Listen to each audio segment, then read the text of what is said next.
sebelum kejadian jatuh. Wah, ini ada motor orang, akan aku kotorin nih.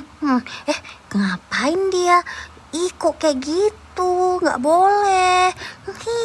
Udah aku kotorin. Hah, kok motorku kotor? Siapa sih ini yang jahil? Aduh, ada mobil. Akan ku coret-coret mobilnya. Akan ku tulis-tulis. Hei, bocil. Kamu ngapain?